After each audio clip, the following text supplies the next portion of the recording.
আসসালামু আলাইকুম সুপ্রিয় শিক্ষার্থীবৃন্দ,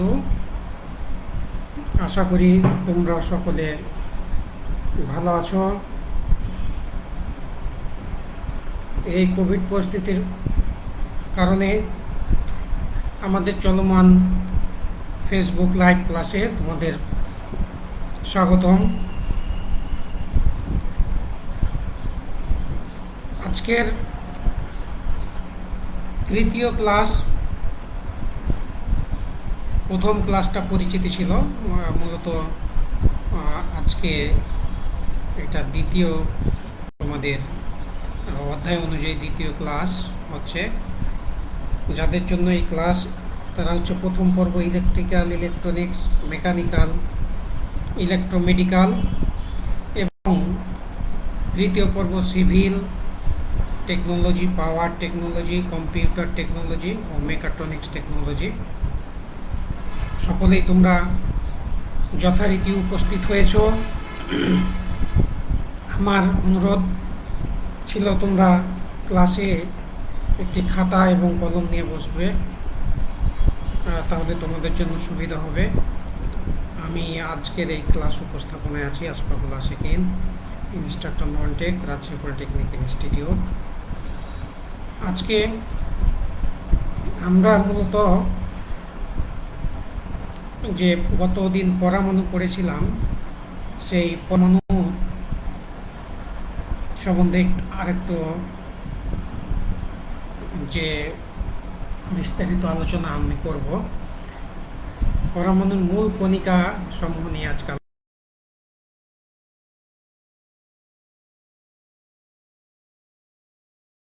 জানি যে সকল অতি সূক্ষ্ম কণিকা দ্বারা পরমাণু গঠিত তাদেরকে মূল বা মৌলিক কণিকা বলে।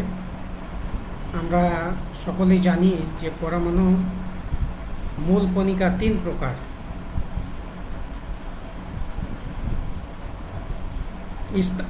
দুই ধরনের, তিন প্রকার মূল কণিকা। একটা স্থায়ী মূল কণিকা, একটা অস্থায়ী মূল কণিকা এবং যৌগিক মূল কণিকা বা কম্পোজিট কণিকা। আমরা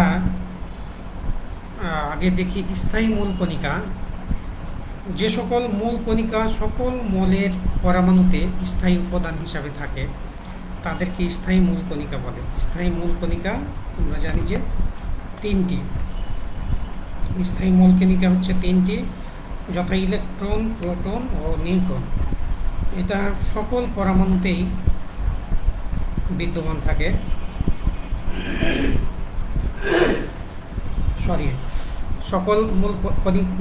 সকল পরমাণুতে বিদ্যমান থাকে।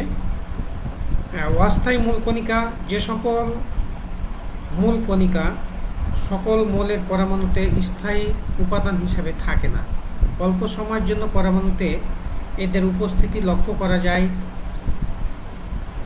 তাদেরকে অস্থায়ী মূল কণিকা বলে। যেমন Mason, positron, neutrino, anti neutrino, এই কণাগুলোকে আমরা অস্থায়ী মূল কণিকা বলি। এরা স্থায়ীভাবে থাকে না, পরমাণুতে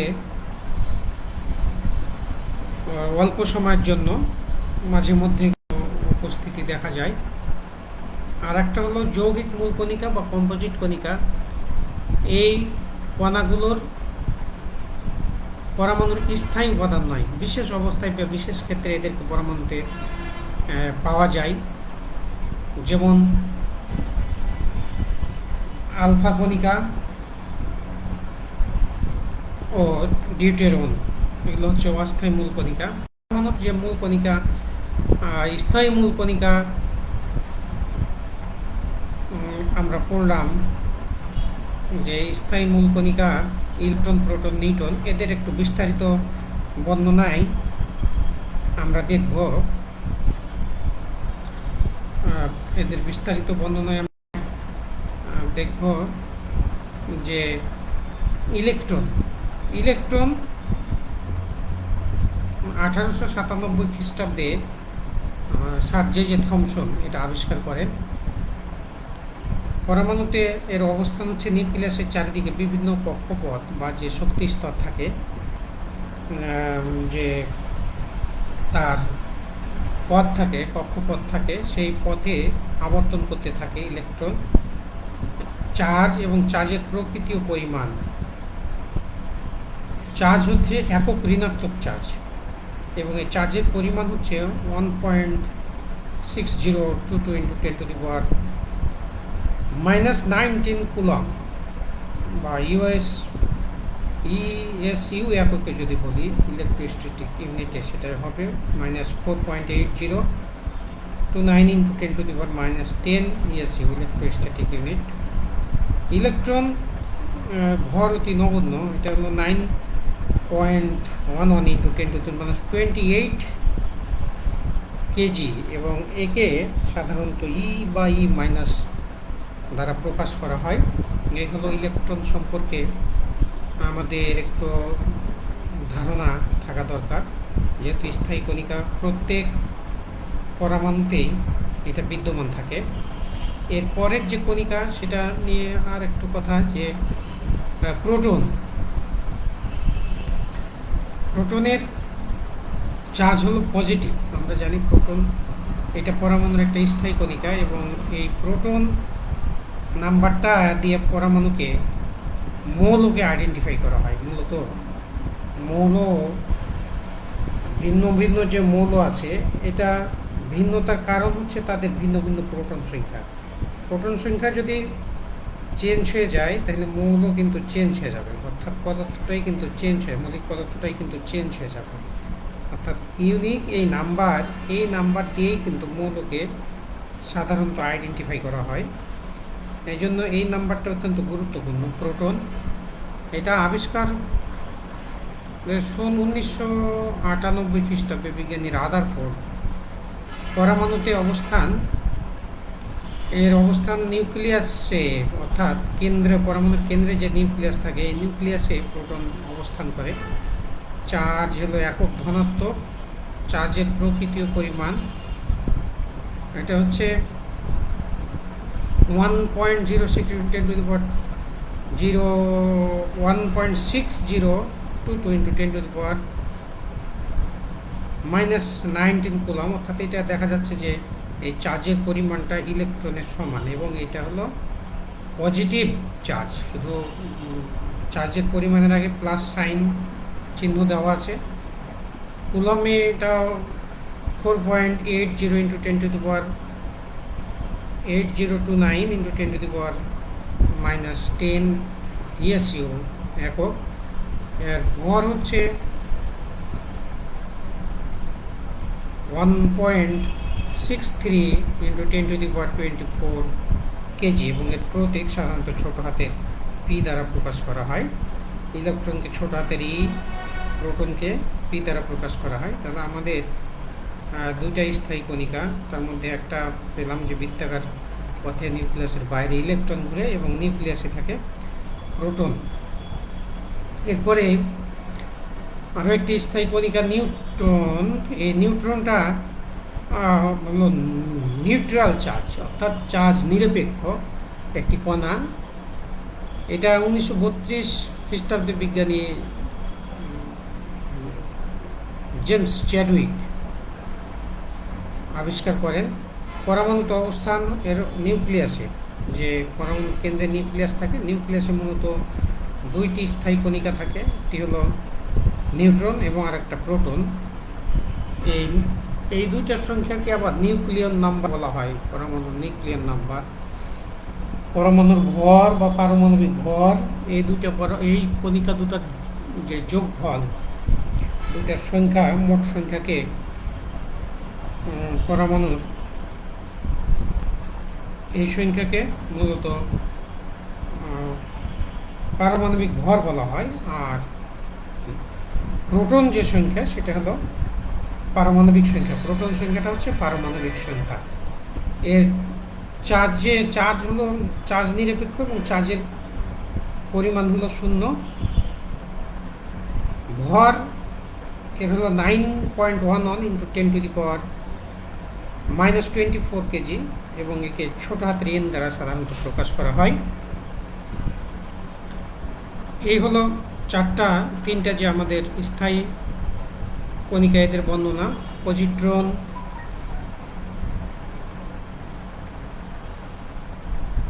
যে আমাদের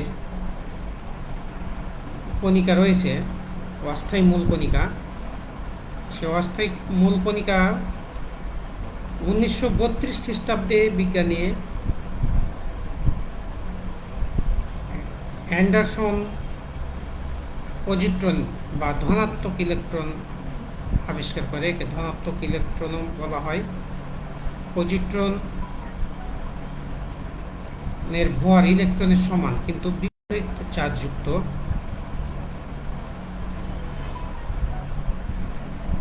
ইলেকট্রনের সমান কিন্তু বিপরীত চার্জযুক্ত। পজিট্রনকে মাইনাস চিহ্ন দ্বারা চিহ্নিত করা হয়। এবং এই মেসন, অস্থায়ী আরেকটি মূল কণিকা মেসন, 1935 খ্রিস্টাব্দে বিজ্ঞানী ইউকাওয়া মেসন কণিকা আবিষ্কার করেন। নিউক্লিয়াসে নিউট্রন ও প্রোটনের বিক্রিয়ার সময় নিউট্রন এবং প্রোটন, যে নিউক্লিয়াসে যে দুইটা কণিকা থাকে, চার্জ নিরপেক্ষ এবং পজিটিভ চার্জযুক্ত, এদের বিক্রিয়ার সময় এক প্রকার অতি সূক্ষ্ম কণিকা সৃষ্টি হয় যা নিউট্রন শোষণ করে নেয়। অতি সূক্ষ্ম কণিকা নিউট্রন শোষণ করে নেয়। তিনি এদেরকে মেসন বলে অভিহিত করেন। অর্থাৎ এদের বিক্রিয়ার অর্থাৎ প্রতিক্রিয়ার সময় যে অতি সূক্ষ্ম কণিকা সৃষ্টি হয় এবং এটা আবার নিউট্রন শোষণ করে দেয়। চার্জ নিরপেক্ষ যে কণিকা নিউট্রন তা শোষণ করে নেয়। তিনি এদেরকে মেসন বলে অভিহিত করেন। এর ভর ইলেকট্রন ও প্রোটনের ভরের মাঝামাঝি এবং এরা ধনাত্মক, ঋণাত্মক বা নিরপেক্ষ হতে পারে। বিভিন্ন সময় বিভিন্ন আচরণ করে থাকে এরা চার্জের প্রকৃতি। এই প্রোটন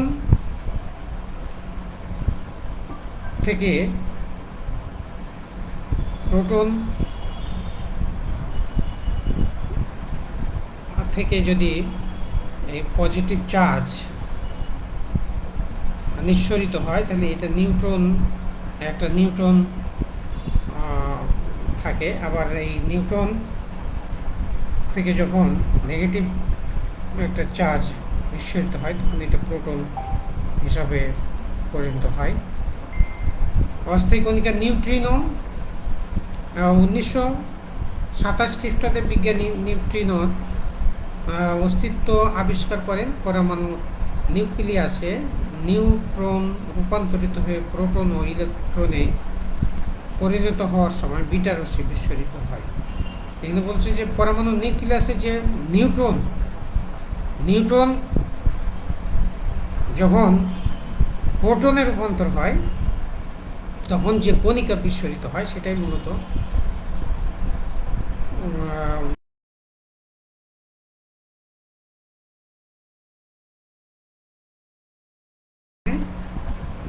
পরিণত হওয়ার সময় বিটা রশ্মি বিচ্ছুরিত হয়। এই প্রক্রিয়ায় সৃষ্ট প্রোটন নিউক্লিয়াসেই থেকে যায়। প্রোটনটা নিউক্লিয়াস এবং ইলেকট্রন ও অন্য এক প্রকার সূক্ষ্ম কণিকা নিউট্রিনো বের হয়ে আসে। অর্থাৎ এই একটা নিউট্রন যখন প্রোটনে পরিণত হয়, তখন একটা নেগেটিভ চার্জ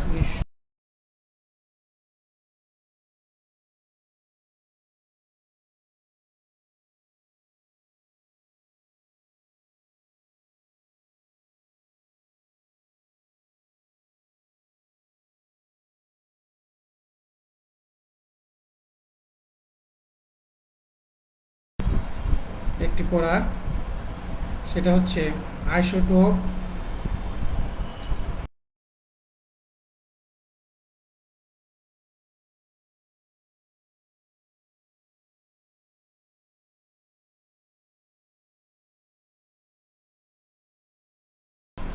যে সংজ্ঞায় বলা হচ্ছে, একই মোলের পরমাণু যাদের ভর সংখ্যা ভিন্ন তাদেরকে পরস্পরের আইসোটোপ বলে। এখানে বিভিন্ন জায়গায় বিভিন্ন সংজ্ঞা থাকতে পারে, বর্ণনার ভাষা বিভিন্ন রকম হতে পারে, বড় হতে পারে, আরও হয়তো দুই একটা সেন্টেন্সের সাথে যুক্ত হতে পারে, কিন্তু এখানে খেয়াল রাখবা যে আইসোটোপ যখন একই মোলের পরমাণু হয় তখন তাদের প্রোটন সংখ্যা অলওয়েজ সেম থাকে। অর্থাৎ একই মোলের পরমাণু যাদের প্রোটন সংখ্যা একই, এখানে আর বলার দরকার নেই, বর্ণনা করার দরকার নেই।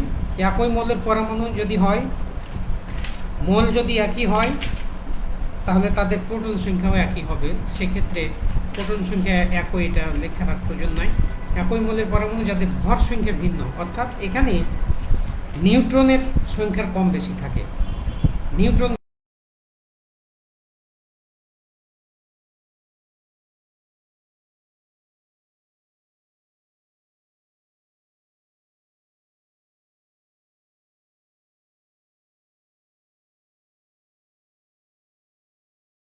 লেখার সাধারণত নিয়ম হলো নিচে হলো প্রোটন সংখ্যা হয় আর উপরে হলো ভর সংখ্যা লিখতে হয়। নিচে প্রোটন সংখ্যা, এখানে যে হাইড্রোজেন পরমাণু লেখা হয়েছে, এই হাইড্রোজেন পরমাণু যার ভর 1 এবং প্রোটন সংখ্যা 1, তাকে হাইড্রোজেন একে এর আইসোটোপকে বলা হয় প্রোটিয়াম।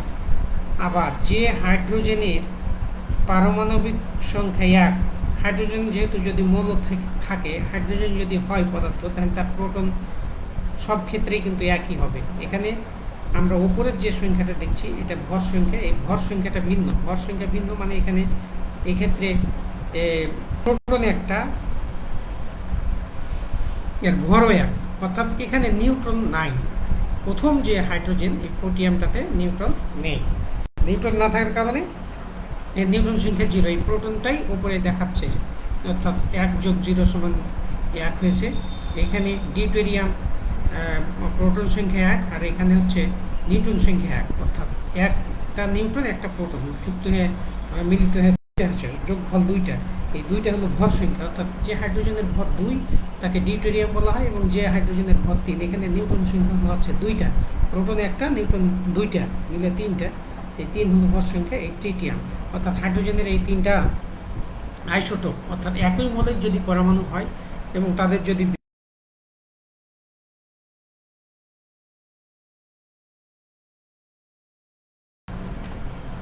আইসোবার, এখানে একটা জিনিস খেয়াল করতে হবে যে আইসোবার অর্থাৎ ভর, এই ভর সংখ্যাটা সমান, ভর সংখ্যা সমান, অর্থাৎ নিউট্রন এবং প্রোটনের যোগফল টা প্রোটন এবং নিউট্রনের যোগফলটা একই, কিন্তু এটা ভিন্ন মোলের পরমাণু, অর্থাৎ প্রোটন সংখ্যা কিন্তু প্রত্যেকটারই আলাদা আলাদা হবে, কিন্তু ভর সংখ্যা হবে একই, অর্থাৎ প্রোটন এবং যে নিউটনের যোগফল সেটা হলো একই। এইগুলোকে পরস্পরের কি বলা হয়? আইসোবার, অর্থাৎ ভিন্ন মোলের যেসব পরমাণুর ভর সংখ্যা সমান কিন্তু প্রোটন সংখ্যা ভিন্ন।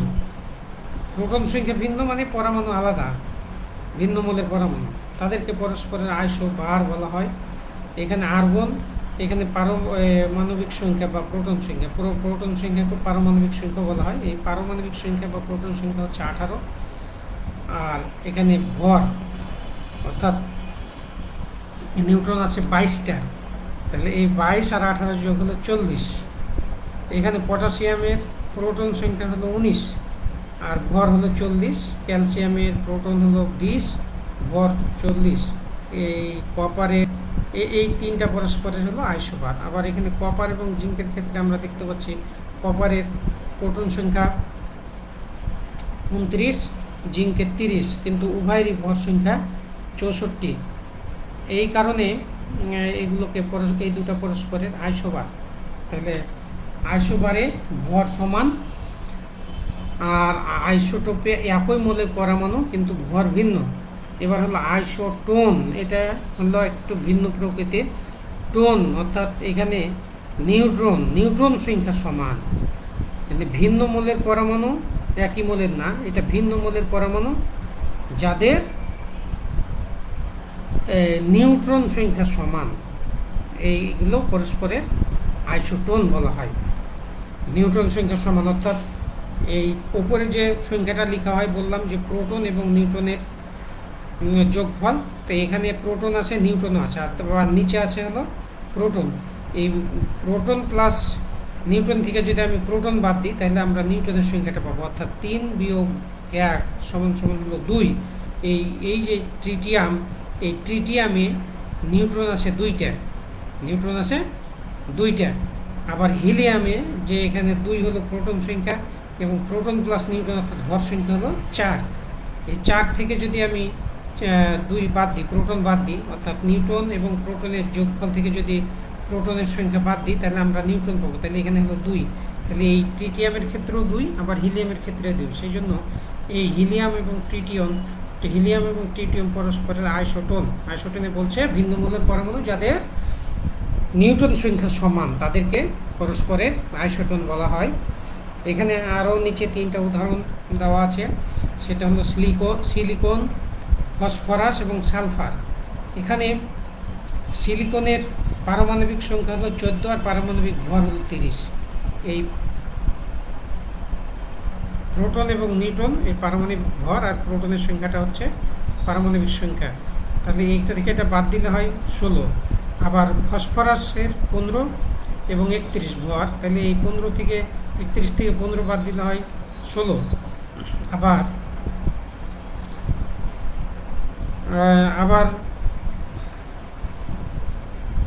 16 এখানে হলো 16, 15 আর 16 তে 31, 16। আর এখানে 32 প্রোটন যোগ নিউট্রন 32 আর প্রোটন হলো 16। তাহলে এখানে নিউটন সংখ্যা হচ্ছে 32 বিয়োগ 16 সমান 16। তো এক্ষেত্রে দেখা যাচ্ছে যে এই 3টা পরমাণুর যে নিউটন সংখ্যা, এই নিউটন সংখ্যা সকলেরই 16। আবার হিলিয়াম এবং ট্রিটিয়ামের ক্ষেত্রে এদের নিউটন সংখ্যা হচ্ছে 2, অর্থাৎ নিউটন সংখ্যা সমান। ভিন্ন মৌলের পরমাণু, এটা হিলিয়াম, এটা এক ধরনের মৌল, হিলিয়াম এক ধরনের মৌল, হাইড্রোজেন এক ধরনের মৌল, ভিন্ন মৌলের পরমাণু। সিলিকন, ফসফরাস এবং সালফার এরাও হচ্ছে ভিন্ন ভিন্ন মৌলের পরমাণু, কিন্তু যাদের প্রোটন মৌল ভিন্ন হওয়ার কারণে প্রোটন ভিন্ন, কিন্তু নিউটন সংখ্যা সমান। ভিন্ন মৌলের পরমাণু যাদের নিউটন সংখ্যা সমান কিন্তু প্রোটন সংখ্যা এবং ভর সংখ্যা ভিন্ন, তাদেরকে পরস্পরের আইসোটোপ বলা হয়। মূল কথা হচ্ছে এখানে যে ভিন্ন মৌলের পরমাণু যাদের নিউটন সংখ্যা সমান তাদেরকে পরস্পরের আইসোটোন বলা হয়। আইসোবার, এখানে ভর সংখ্যা সমান, ভিন্ন মৌলের পরমাণু ভর সংখ্যা সমান। মূল কথাটুকু আমি একটু বলছি যে ভিন্ন মৌলের পরমাণু ভর সংখ্যা সমান। এখানে আইসোটোন, এখানে নিউটন সংখ্যা সমান, ভিন্ন মৌলের পরমাণু। আইসোটোপ একই মৌলের পরমাণু, ভর সংখ্যা আলাদা। তোমরা অবশ্যই এটা ভালো করে মনে রাখবা।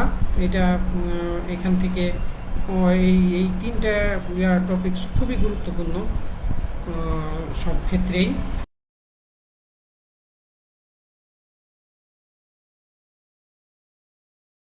পরমাণুর স্থায়ী কণিকা,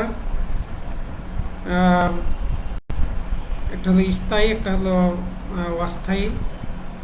স্থায়ী 3টা কণিকার বর্ণনা তোমরা একটু ভালো করে পড়বা।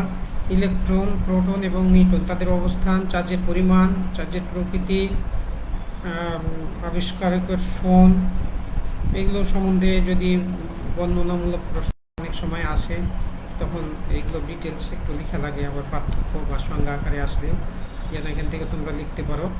আবার এখানে সবচেয়ে গুরুত্বপূর্ণ যেটা সেটা হলো আইসোটোপ। আইসোটোপ হচ্ছে একই মৌলের আইসোটোপ, আইসোবার এবং আইসোটোন খুবই গুরুত্বপূর্ণ পড়া তোমাদের। এগুলো ভালোভাবে বিভিন্ন উদাহরণ সহকারে যে কোনো একটি বইয়ের হেল্প নিয়ে তোমরা পড়বা। আর কোনো অসুবিধা হলে তোমরা কমেন্টে লিখবা। কমেন্টে লিখলে পরে আমরা পরের যে কোনো একটি ক্লাসে আমরা এই বিষয়গুলো আবার আলোচনা করব। যদি কোনো সমস্যা থাকে তোমরা কমেন্ট বক্সে তোমাদের রোল নাম্বার, ডিপার্টমেন্ট, পর্ব, শিফট এগুলো উল্লেখ করবা। ক্লাস চলাকালীন সময়ে এগুলো হাজিরা হিসাবে গণ্য করা হবে, আলাদা করে করে হাজিরা হিসাবে গণ্য করা হবে। আর তোমাদের যদি এই সম্পর্কিত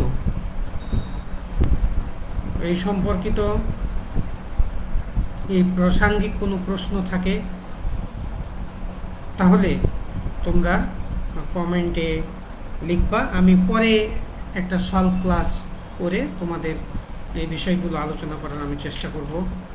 তোমরা ভালো থেকো। অবশ্যই তোমরা একটা বই ফলো করবা, যে কোনো একটা প্রকাশনীর বই তোমরা একটা নিবা সহযোগী হিসাবে তোমাদের পড়ার জন্য। প্রশ্নের ধরন, কীভাবে প্রশ্ন হয়, বিভিন্ন সাথে প্রশ্ন আলোচনা, এগুলো তোমরা ভালো মতো দেখবা। তো সবাইকে ধন্যবাদ। আজকের ক্লাস এখানে শেষ করছি। আসসালামু আলাইকুম ওয়া রাহমাতুল্লাহ। তোমরা স্বাস্থ্যবিধি মেনে ভালো থাকবা।